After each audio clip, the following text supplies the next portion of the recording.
Hello everyone, welcome again. NCERT maths class 10th chapter 4 NCERT book से है ये। और एनसीईआरटी बुक का चैप्टर नंबर 4 है, इसका नाम है quadratic equation and we are doing part number 13। Board exam level के क्वेश्चन कर रहे हैं हम। और यहाँ पर है फाइंड द रूट, और यहाँ पे देखो बहुत अच्छा सा क्वेश्चन है। फाइंड द रूट्स 5 की पावर है x plus 1 plus 5 2 minus x और 5 की पावर 3 और प्लस 1। आपको एक बात याद करनी है, आपका देखो a की पावर m इंटू a की पावर n, तो आप क्या करते हैं यहाँ पे मल्टीप्लाई में पावर्स क्या होती हैं, ऐड हो जाती हैं, है ना। इसी बात को हमने करना है। अगर हमने देखो ये लिखा हुआ है तो क्या हो जाएगा, तो यहाँ पर ये वैल्यू आएगी और इसको अगर मैं खोलूंगा तो ये वैल्यू आएगी, राइट। अब हमने इसी बात को देखा, यहाँ पे हमने क्वेश्चन लिखा क्या है, 5x की power plus 1 and 5 2 minus x and 5 cube plus 1।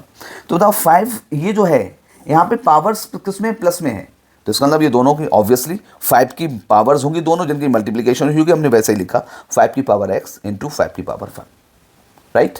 5 की पावर 2 माइनस एक्स। अच्छा, डिवाइड में कब आती है, देखो डिवाइड में आती है a की पावर 5 a की power m divide by a की पावर n, तो a की पावर m माइनस n हो जाएगा। बिल्कुल वैसे ही हुआ, 2 माइनस एक्स है तो 5 की पावर 2 ऊपर है और 5 की पावर जो माइनस एक्स है वो 5 की पावर x अपॉन में हो जाएगी। इक्वल्स टू 5 की पावर 3 का अंदर 1 2 5 प्लस 1 कितना हो गया, 1 2 6 हो गया। और यहाँ पे 5 की पावर x प्लस 5 की पावर 1 का मतलब 5 हो गया और plus 5 square upon 5x equals to 1 to 6। अब मैंने यहाँ पे I cannot solve it. How can I make it a quadratic equation? That's why I went for some assumption here. 5x को मैंने क्या मान लिया, y मान लिया। अब देखें यहाँ पे था 5x इंटू 5, 5x की जगह पे क्या मान लिया, y, तो y इंटू 5 का मतलब 5y, राइट। प्लस 25 अपॉन में 5x है तो 5x की जगह पे कितना हो गया, y इक्वल्स टू 1 to 6। इन दोनों का एलसीएम लोगे तो y वन जा y और y की क्रॉस होगा तो 5y तो ऑलरेडी है और ये जो है y, तो 5y स्क्वायर एंड 1 की 25 से 25 अपॉन में y equals to 1 to 6 upon में 1। फिर आया देखो 5y स्क्वायर प्लस 25 और 5 की जब 26 से होगी तो कितना हो जाएगा, 126y equals to 5y square minus का 126y प्लस 5 प्लस 25 हो गया।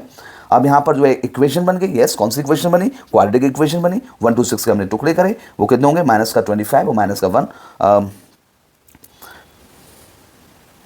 टुकड़े होंगे 5 स्क्वायर माइनस का 1 to 5 बाई माइनस का 1y प्लस का 25, जोड़ने पर कितना हो गया, माइनस का 126 और मल्टीप्लाई करने पे 5 25 125, राइट। अब यहाँ पे क्या हुआ, 5y मैंने कॉमन लिया तो y बचा माइनस का 25, यहाँ पे माइनस का 1 कॉमन लिया y माइनस 25 और यहाँ पे y minus 25 5y minus 1 equals to 0, y minus 25 यहाँ पे क्या होगा, y minus 25 equals to 0, y equals to 25, 5y minus 1 equals to 0, तो 5y y इक्वल्स टू कितना आ गया, 1/5।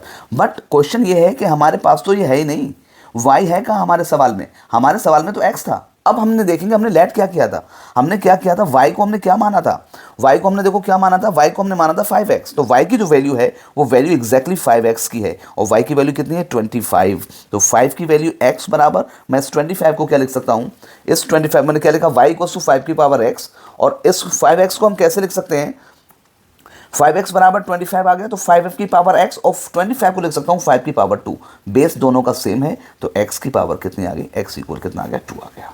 बाय द सेकंड मेथड देख लो, हमने क्या है, y की वैल्यू 1/5 है तो इसका मतलब क्या हो गया, 5 की पावर x हो गई।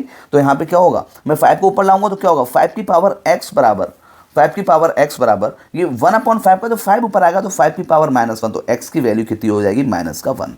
दे are the roots of this one. And now the same question there is for you, you have to do yourself, practice करनी है, सिर्फ मैं करूंगा ऐसे काम नहीं चलेगा। You have to do yourself and you have whatever you have understood from this video, you have to make it easy for you, you can do it. Now you have to assure that आपने जो सीखा वो perfect सीखा है और आप इसे ही कर सकते हैं। क्वेश्चन है 3x की पावर प्लस 2, 3 की पावर x प्लस 2 प्लस 3 की पावर माइनस x बराबर 10, ये माइनस वाली चीज़ अपॉन में जाएगी और 3 की पावर माइनस x को हम बता सकते हैं 1/3 की पावर x लिखना जा रहा है, ठीक है।